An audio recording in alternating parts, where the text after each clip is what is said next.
dia, meus amados. Como ela disse, eu sou Eliane, né, Souza, faço parte da Igreja Congregacional do Pedra Branca, em Senador Camará, no Rio de Janeiro.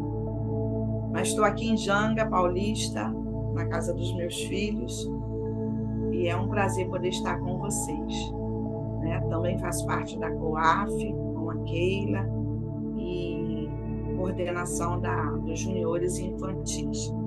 E nós temos visto no nosso caminhar a necessidade dessa busca com as crianças. Agora estava conversando com uma irmãzinha que já não vinha há um bom tempo, essa necessidade das pessoas se empenharem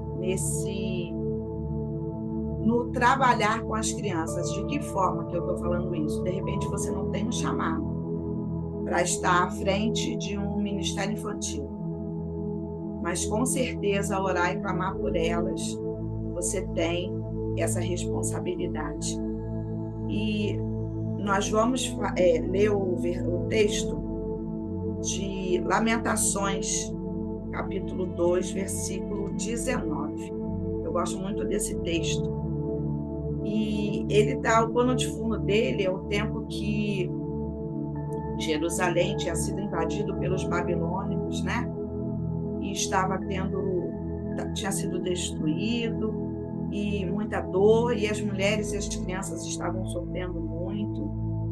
E nós podemos ver que isso tudo tinha a ver com a rebelião, com o pecado, com essa falta de comprometimento com o Senhor.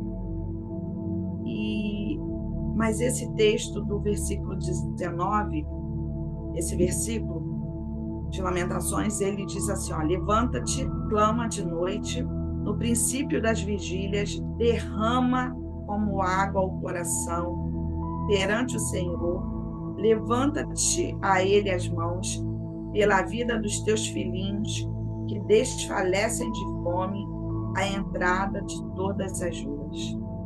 Né? Levanta-te, clama de noite, derrama como água o teu coração perante o Senhor. Levanta a ele as mãos pela vida dos teus filhos, que desfalecem de fome à entrada de todas as ruas. E quando nós lemos de primeiro, né, a gente fala fome, né, levantar de madrugada. Eu tenho dificuldade de levantar de madrugada. Desfalecem de fome, a gente acha que é só fome física, né, do alimento, do pão sólido, de um prato de sopa, mas não é só essa fome. É a fome de Deus, é a fome espiritual, é a fome do aconchego, é a fome do carinho. Eles estão desfalecendo na frente de uma tela de computador, numa tela de celular. Eles estão nas estradas se prostituindo, sendo vendidos, sendo abusados e bulinados, sendo usados como sacrifícios e como moeda de troca. E qual é o meu papel como servo do Senhor? É justamente clamar, orar. Por que a responsabilidade é minha? Por que eu, como servo do Senhor, como cristão, tenho essa responsabilidade? Nós podemos ver em Deuteronômio 6:5, que diz assim: amarás, pois, o Senhor teu Deus de todo o teu coração, de toda a tua alma e de toda a tua força. E quando eu amo ao Senhor de todo o meu coração, de toda a minha alma, de toda a minha força, automaticamente eu amo o meu próximo. Eu tenho necessidade de cumprir os mandamentos do Senhor, a ordem do Senhor. E Ele fala para a gente amar, Ele fala para a gente cuidar. Ele manda que a gente zele pelas crianças, né? Pedro, tu me ama, apacenta os meus pequeninos. E uma passagem também que me lembra muito isso, de Lucas 1, lá sobre o nascimento de João Batista, né? O povo ficou ali boquiaberto, alguns temerosos, né? Outros ali porque Zacarias não falava e depois que foi dado o nome de João, ele voltou a falar e eles eram muito idosos. Então, a fala foi: que virá a ser, pois, este menino? E o que virá, pois, a ser esse menino, não era só a preocupação com o futuro. Hoje, a preocupação nossa é agora. O que virá, pois, ser esse menino? Agora, para que ele tenha um futuro promissor, para que ele faça diferença nas igrejas, para que ele faça diferença no nosso país e pelo mundo afora. E como nós vamos conseguir isso? Como nós, como servos do Senhor, Igreja de Cristo aqui na Terra, podemos estar contribuindo para isso? É justamente orando, cuidando, protegendo e clamando, nos derramando diante do Senhor, para que, por essas vidas, às vezes você acha que não tem essa responsabilidade, como eu falei, porque você não faz parte do evangelismo com criança, porque você acha que não foi chamado, ou porque você não tenha filhos ou netos, mas você tem sobrinhos, e mesmo que não os tenha, você tem seus irmãos em Cristo, você tem as crianças da igreja. Porque quando o Senhor falou para a gente pregar o evangelho a toda criatura, ele disse toda. E quando ele mandou a gente clamar, ele também mandou por todas as crianças. Então, o nosso papel como servos do Senhor, nesse momento, é ter esse cuidado, é esse zelo e nos derramar de todo o coração, como todas as crianças fossem nossas.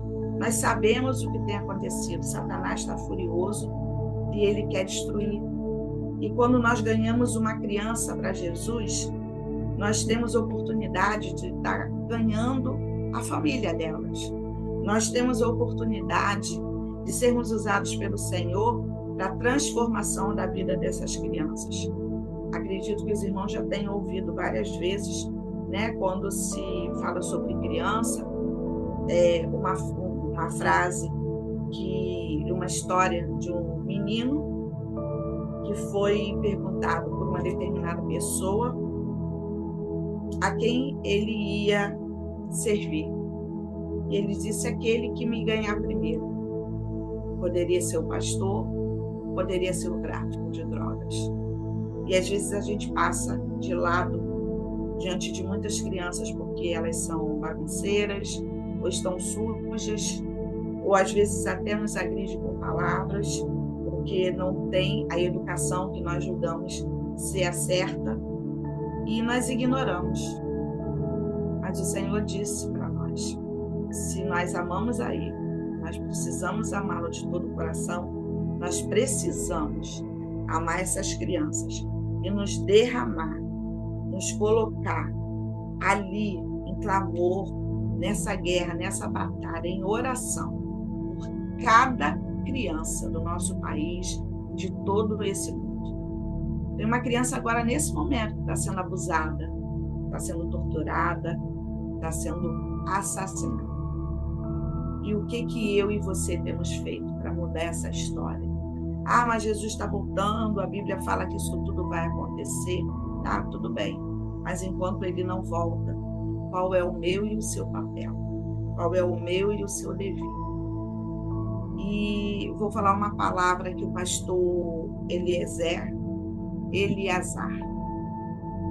ele fala muito nas suas pregações, que o Senhor te incomode tremendamente, que você seja incomodado de uma forma tal que você não suporte e que você realmente se derrame, que você clame, que você, como água ao seu coração, possa estar diante do Senhor, perante o nosso Senhor, e que você possa clamar, e que você possa ser aquele que está levando o alimento através da sua oração também, para essas crianças que estão morrendo de fome, para essas crianças que estão se perdendo, porque eu e você não estamos fazendo aquilo o qual o Senhor nos confiou. E você que tem feito, não desanime, não ache que você passou do tempo, não ache que você está velho,